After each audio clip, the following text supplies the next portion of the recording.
Hi, Facebook world, and thank you so much for joining us for episode 12 of Huon Salmon's Secret Pantry business. Anita here from Huon Salmon, as always, and I've got the wonderful Nick Holloway here from Nunu Restaurant in Palm Cove. Nick, thanks for having us in your outside kitchen. Yeah, well, this is my home. This is where I cook almost all the time. So I would never cook indoors that much. It gets too hot and steamy. Definitely different to Tassie down here, but I'm liking it. It's giving me a little holiday. It's giving me tropical vibes. I'm loving it. Well, apart from the fact it's been raining all day, it's sort of not, but it's still gorgeous. It makes everything lush and green, so that's cool. We can't say that. Just don't mention that. What are we cooking today? Righto. Well, I'm pretty hopeless at planning and doing recipes, so I'm really just going to make it up as I go along. But the plan is to cook a piece of beautiful Huon salmon in the wood-fired oven, or you could do it in a pan inside or in the oven, but cook it really gently, and then serve it with a salad of all of this stuff that's in season at the moment in Far North Queensland. So for me, it's very much in abundance. We've got some kaffir lime, leaves and fruit and ruby grapefruits. The citrus is going off at the moment. So the salmon will be cooked first or marinated and then roasted in the oven. A coconut cream, very simple sort of like dressing for it, with some green papaya and roasted pineapple, and then crispy skin. That's what I was going to show you, which is very, very, very simple to make with your Huon salmon. And the great thing about salmon is fish with really high fat content have a fantastic skin for making it into crunchy crackle. Listen to that crack. And where did you get your salmon from? Preston Fresh. So Max Pattacini at Preston Fresh in Smithfield has been my fishmonger for the whole time that I've had Nunu, which is 16 years now. And it goes without saying he is the finest. He's certainly a purveyor of superfine seafood up here. And we're very lucky in Far North Queensland to have some incredible seafood. But he's also, carries a wonderful range of products. And this salmon is amazing, to be honest.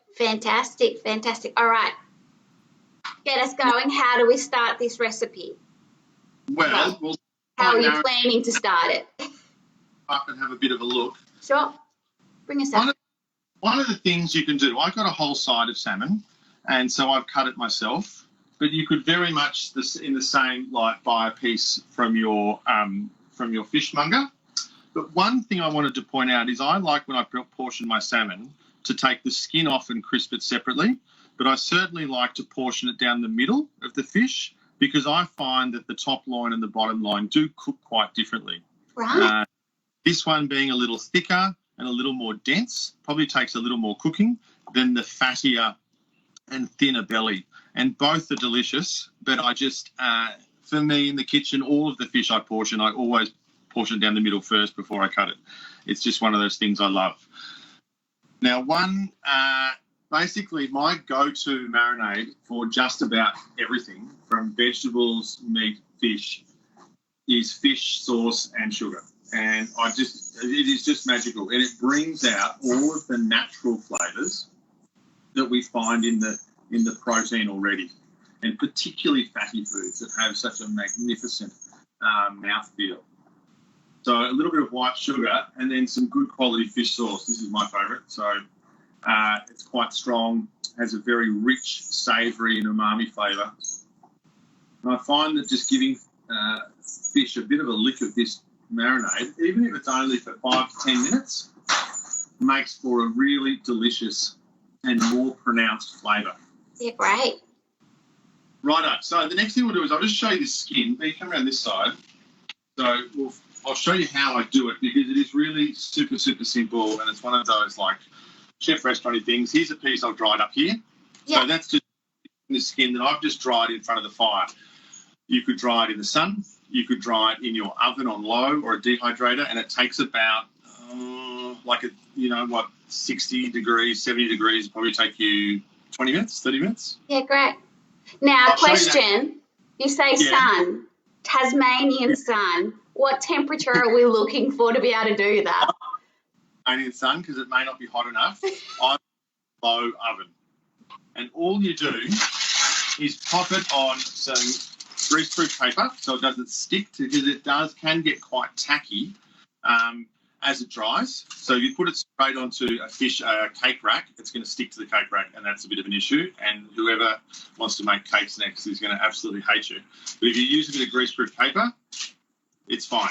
But the trick, just leave it up there to stay warm. The trick to making it work is you'll need to either just buy some skins from your local fishmonger or take the skin off your fish, which I promise you is really not that hard. And even if you made a bit of a boo-boo and cut through a bit of the fish, I promise you doing this will be so much fun and such a great little, treat for your guests because they won't really know how you've done it.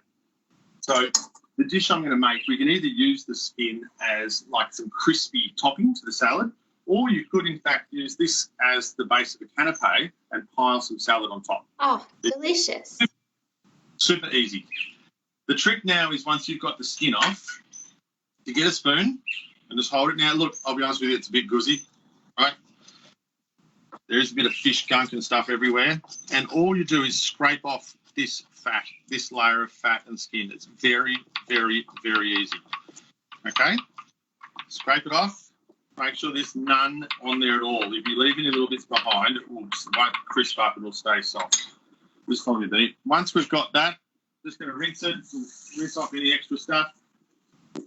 And then I don't season this because I think that I'd like to season at the end. And as it dries, that seasoning will concentrate. And then you can end up with too salty a skin. Piece of skin, silicone paper, somewhere warm. So, like I said, dehydrator, low oven, nice hot Queensland sun without rain. You will end up with a dry piece of skin like this. So you might come around. So I've got myself some handy scissors because the pot, don't try this at home, kids. Deep is not on. Do it safely on the stove or a little electric deep fryer. So get your skin, once it's glass-like, you've got to have, can you see that? That's like it's quite stiff. Once we get that, we just cut off a little strip because we don't want too much, and then put it into our fryer. Okay, and that's just going to immediately, hang on, curl up, there it is, but twist it open on itself and get that a bit hotter. Catch that bee, and it'll all bubble up. Now, if that oil was a little hotter, it'd puff up even more. And it will go super crispy. And you can see all of the bubbles in the skin starting to burst and make a beautiful, crispy little garnish or cracker for you to use. So, those back over here. I'll put that on some melted next to the other ones, and we'll use those at the end. I just thought we'd get that out of the way. Yeah, perfect. In case it starts pouring with rain. And how long would that last for? So, when it's in this format, you can put the tub on the bench indefinitely. Well, indefinitely being a couple of weeks, a few weeks. Once it's like that, nothing's going to go off. There's no moisture left in it. Fried, depends on where you live. Here, things are so humid, it goes pretty spongy. Start with some coconut cream. Now, if you're going to buy coconut cream, you can make your own. Pain in the ass, but you can do it. Buy a good brand. Spend a bit more money and use one that's got a lot of coconut extract, so it's nice and rich and delicious. So into that, I'm going to put some palm sugar. So just some pale palm sugar. Different sugars, different flavours. Get rid of those guys. So we just need a little bit of sugar to sweeten up the coconut cream. So I'm going to put that in there. Now, I will give you exact recipes. This is about 50 grams of palm sugar to about 250 mils of coconut cream. Now, because my fire's gone a little low, should be all right. I'll just pop that on there. And we also need to add some fish sauce. So we've got fish sauce, palm sugar, and coconut cream. And we'll roast off our piece of fish and start making the salad. So I need a nice hot pan in there for a second, and I'll just get the salad started while that heats up. Now, I was going to do a tamarind dressing, but then I went to the shop today and found this fantastic seedless tamarind fruit as it is. Now, we do have tamarind in Palm Cove, Queensland. Wow. You buy a packet of tamarind, which I've got here somewhere, and you could soak it in water and extract the juice and pulp that way. To me, it tastes like...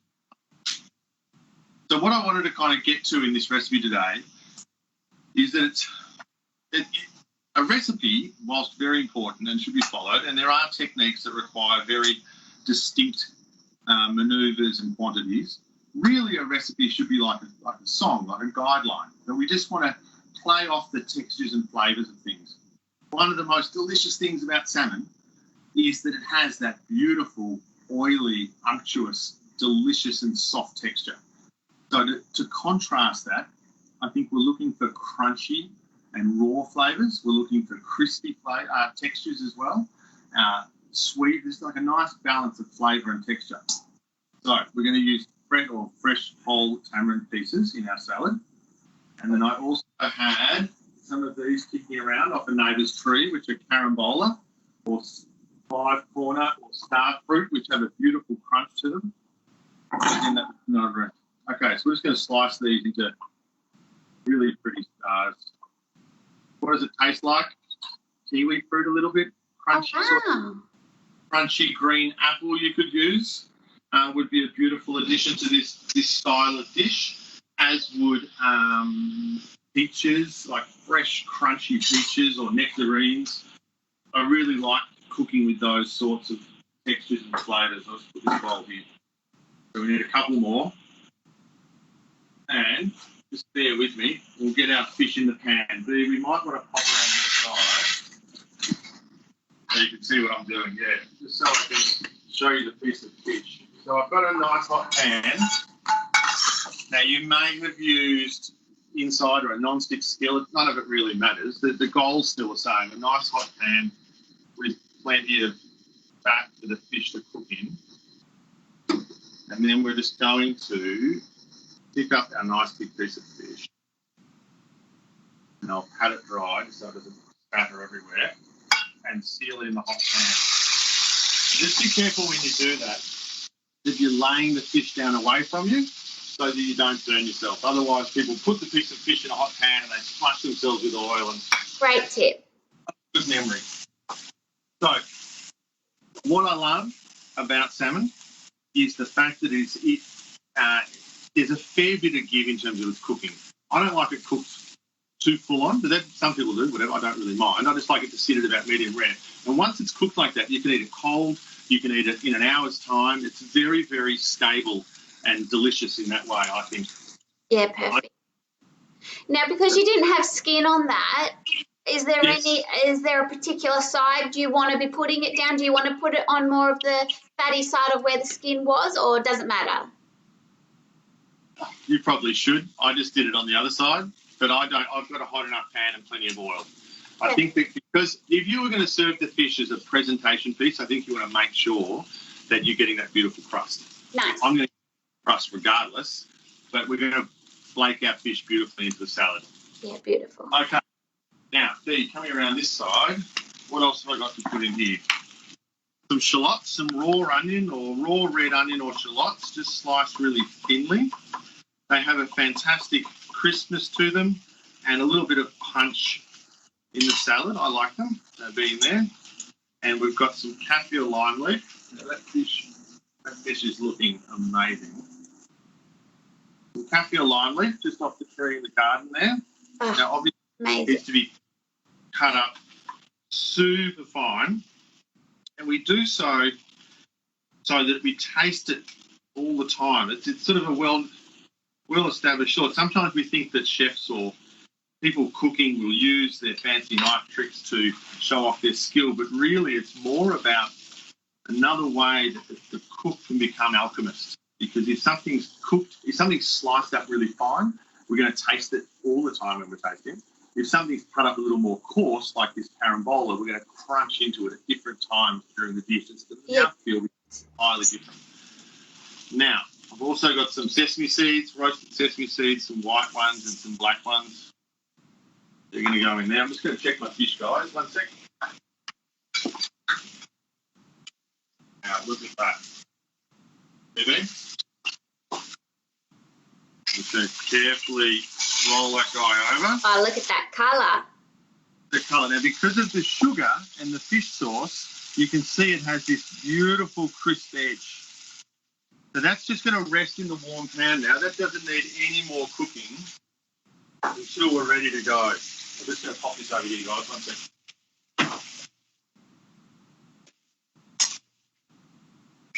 Sorry, one moment. You're all right. I'm just going to Room for it. And it's still cooking, but it doesn't need to be directly over the heat anymore. And that's something to think about too, is the protein continues to cook even after we've taken it off the heat. So sometimes you'll be like, oh, my steak's ready or my piece of salmon is ready, and then you go to serve it and it's a little more cooked than you were hoping. So the trick then is to pull it off early and just let it relax. We want to rest our food as long as we cook it. And just let it. I've got a question. Sorry to interrupt you there. From Patrick and Vanessa in Brisbane. Just asking, are shallots better than red onion? What's the difference? I think they're sweeter. They are sweeter. Sometimes a red onion can be a bit more coarse and brutish, but then you can offset that with the way that you season the dish. Right. So I don't think there's too often people get caught on better and best. I think there's just stuff, and you work with the stuff you've got to get to the place you want to get to. So if the limes you've got aren't quite as juicy as you want, they're a bit full on, you might want to add some lemon juice. If the limes are really fruity and really overblown, you might want to use less sugar. So it's about engaging with the dishes and engaging with the food and actually cooking with your senses. Listening, I can hear the pans getting quieter, so it's not as hot.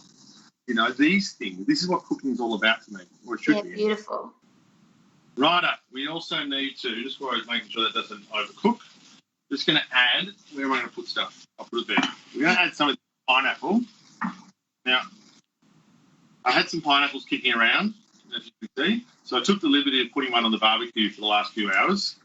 And what that does is the outside burns, and it's a great technique for all of you avid cooks out there, putting whole onions on the barbecue, whole sweet potatoes, a whole pumpkin.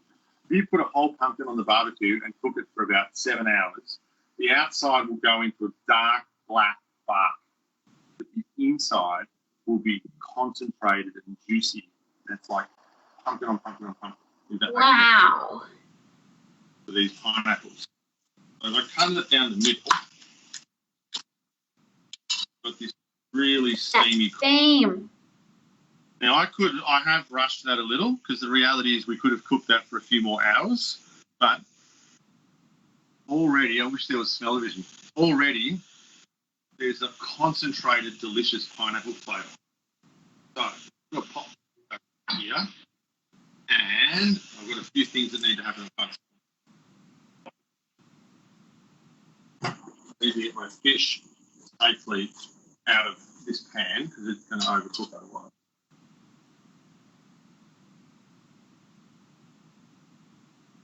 I'll pop our fish down there on the bench. So how long do you think that salmon took to cook for a medium rare? 6 minutes have I been talking? So that just needs to rest a little longer, but it's going to rest through beautifully, I promise. And we need to finish off our dressing and our salad. So actually what I might do, sorry, I'm just sort of thinking of here. I'm going to use that same pan that's got a little bit of extra oil in it, which we had for our salmon. Yeah, great. And I'm going to pour the coconut cream and the sugar, namely because my barbecue is not running very hot. So I'm going to pop that back in the oven to melt the sugar and just bubble down a little. So you would normally finish that on the stove. Okay? What we're looking for is a rich, slightly reduced coconut cream that's going to taste slightly of the fish. We're going to pour it back over the fish at the end. A little bit sweet and a little bit salty, and then we're going to finish it with some lime juice. And then once it's offset by the pineapple and the crunchy tart, 5-corner, some lime juice and the green papaya, which I'll start grating, it'll be really, really delicious and balanced. So, you could turn this into a dessert if you wanted. Wouldn't really change anything. So I'm just going to take off some of that blackened skin. And I'm going to take out the core because the core is still quite crunchy.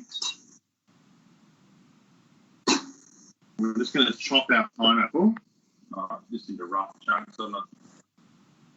I did choose quite a green pineapple so that it wouldn't be too sweet. So that's going to go in our salad bowl. So it's starting to get there. And sugar and coconut cream is nearly ready. Okay, so the last part of the puzzle is green papayas. So like using a green pineapple or using a green, I kind of suppose going back to this idea I said before about better and best, of which I don't think there's an answer for that. There's just different ripenesses and they have characteristics on their own. Yeah, great. Green papaya is delicious. It's crunchy. It's got a fantastic crisp green apple sort of flavour to it. So you do need to peel it, and you can either slice it on a mandolin or you can use a fancy kind of peeler for julienning. But I'm just going to bang it on the grater to show you, albeit a very large grater, to show you just how quickly it can be prepared. Get rid of the skin. Now, I don't think I've actually seen a papaya in Tasmania that I've been able to try. What is it similar to? Papaya is like, what's it supposed to do? When it's ripe, it's like cantaloupe melon. Right. Cantaloupe, yeah. but not as watery, more like a stone fruit texture, like a ripe. But when it's green, it's like hard. Hard and sour. Oh. So, very careful of our piece of salmon there. Sorry, you can tell that I usually surround myself with children that don't clean up and put it upside down. So, and we're just going to grate the papaya. That is the most amazing grater I've ever seen. Yeah, I got this in Vietnam forever ago when I was much younger. When in times when we were allowed to travel, and it was those days. Those days, yeah. So anyway, it's a fantastic grater and works for everything basically. So I'm going to pop that off to the side. I'll deal with that in a second. Where am I up to? Salad bowl. We're going to put our papaya into the salad bowl. And I'm just about ready to start seasoning this and putting it all together. Yeah, great. Well, before we start serving, Nick, although we're not in a traditional home kitchen, I guess we could say, we're outside, which I guess is the Queenslander-style kitchen. Show us around. I'm assuming you don't have much of a pantry out here, but I'm sure so many people watching, there's already been comments coming through, are very interested to have a look around at your outside kitchen. It seems incredible. So show us around. B can come and give you a bit of a tour de force. You'll just have to excuse that these popped it up on the side there. So, come over there, BB. I built this kind of area about 7 years ago, starting off with an old stainless steel bench. And then I recycled all this timber out of Nunu when we renovated. These were the old bearers. And we built a bench for it. And then behind that I have wood and the compost. And then I built this block last summer when it was raining a lot and there was not a lot to do at work. So this is the neighbour's tree, which I took a segment out of and was inspired by a beautiful post on Instagram and made one for myself. So normally that I use for like cutting up meat and pizzas or butchering animals or whatever else we do out here. And then as you come through, there's another butcher's block that I made a few summers ago. Again, out of the old railings from Nunu, and then I just bolted it all together. And these are railway dogs from the sugarcane. One of my best mates, a sugarcane farmer. So these are off the tracks.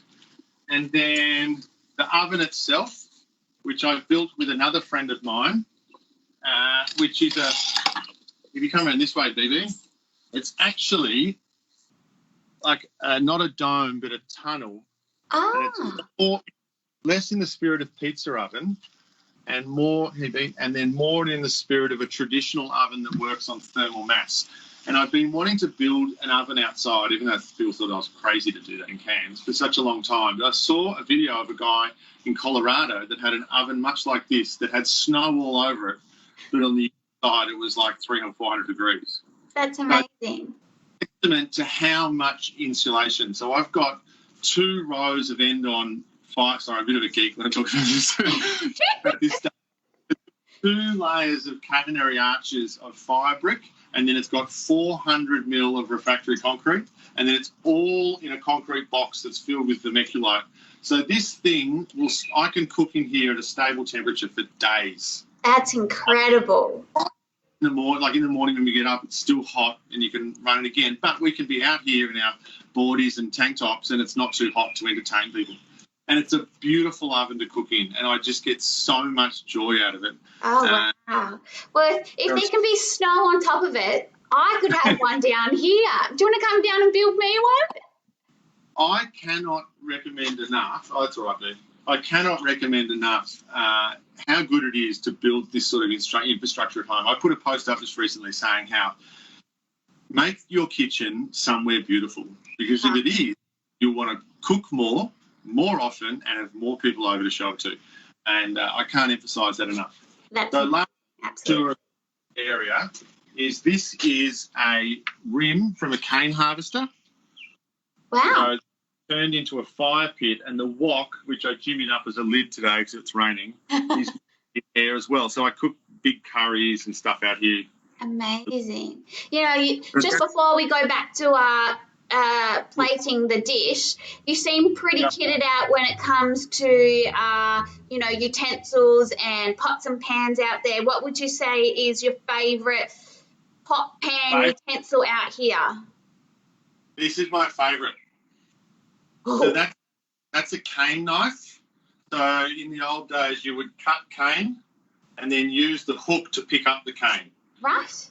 It is perfect for wood-fired ovens in the fact that you've got a hook to pull stuff out of the oven and the blade to flip over things and move stuff around. Yeah, it lives in a place of honour above the oven door, and it is my most cherished.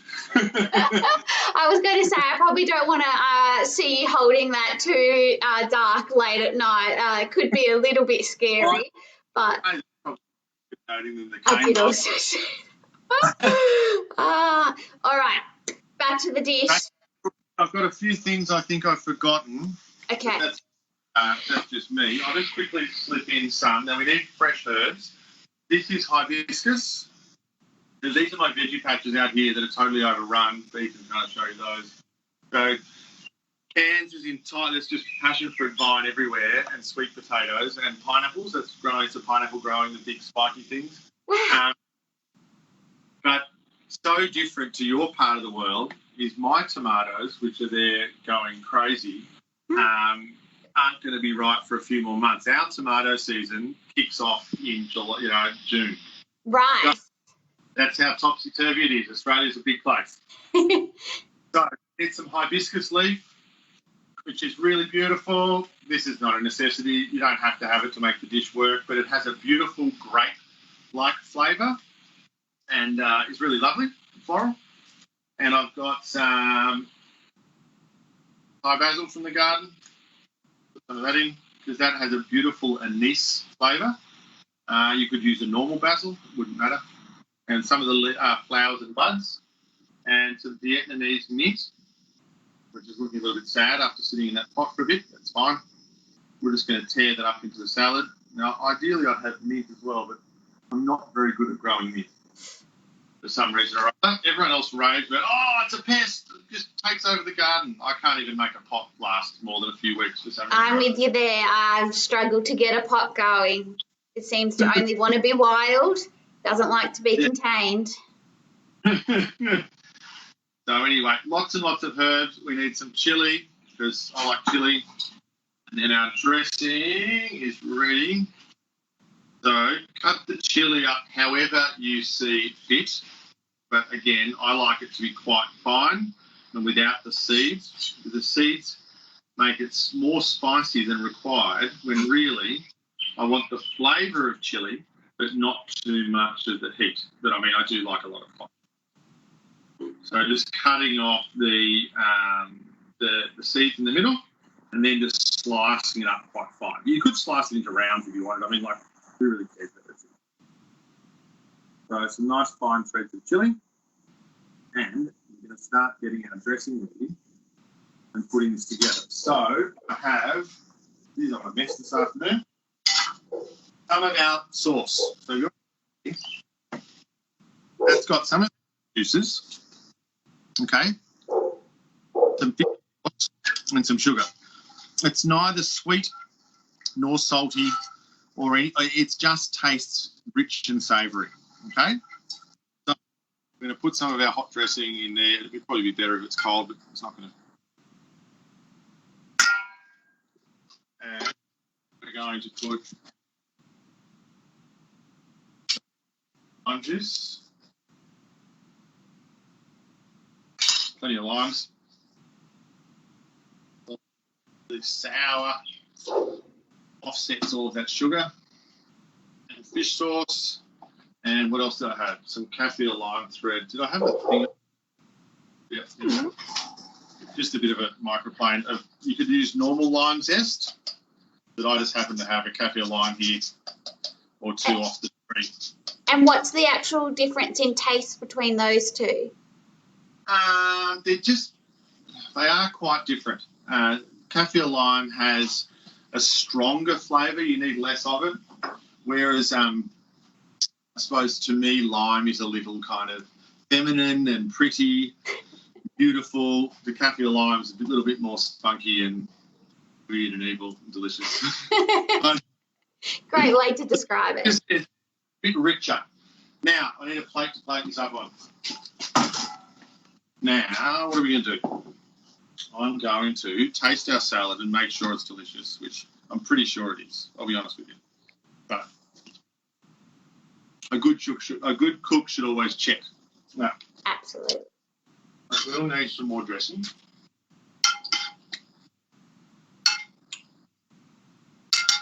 And the moment of, I'm going to check this piece of fish. I might have totally.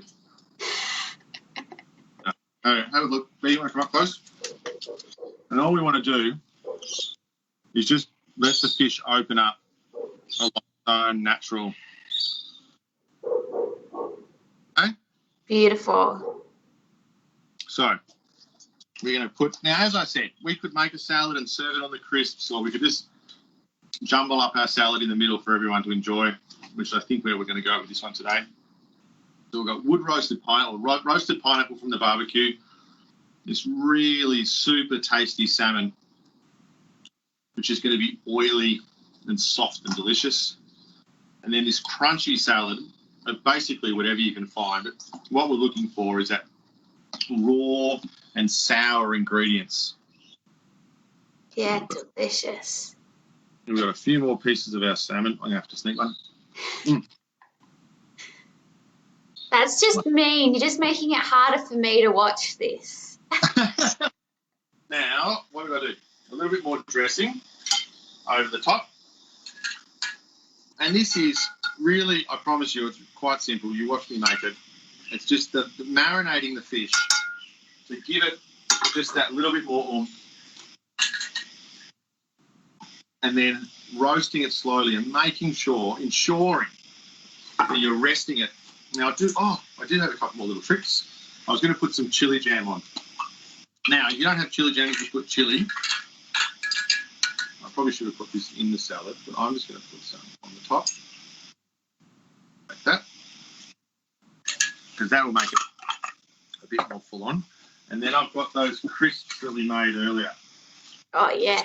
Can't forget the crisps.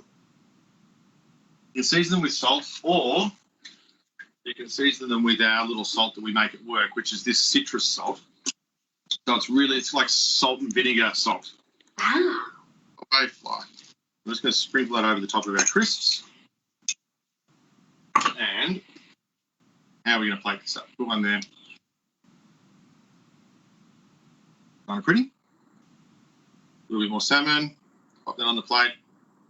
And there you go, gang. Wow, that looks absolutely amazing, Nick. It looks absolutely delicious. And you know what? Yeah. just watching this. As soon as the borders are open, you know where I'm coming. I'm coming to Palm Cove. I'm coming to eat that salad with you. Look at some papayas. Look at some tropical fruit up there and get out of the cold weather down here. Go up to some minimum 27-degree heat. You know, I'm coming up. Look out. I tell you what, the thing about Far North Queensland is it's just it's so vibrant and so alive. It's green, it's too hot, it's too rainy, it's too beautiful. The smells are strong, the sights are astounding. It's really kind of feels like the Garden of Eden, to be honest. That's amazing. All right, thank you so much for sharing this recipe with us and for letting us into your outdoor kitchen. As always, everyone, we will put the recipe up on the website once Nick remembers what quantities he's done from his brain today. And we'll see you on Thursday for our last episode of Secret Pantry Business live series. We have some interesting things coming up afterwards, but join us on Thursday for our last episode. Thanks, everyone. Thanks, Nick. Thanks, guys.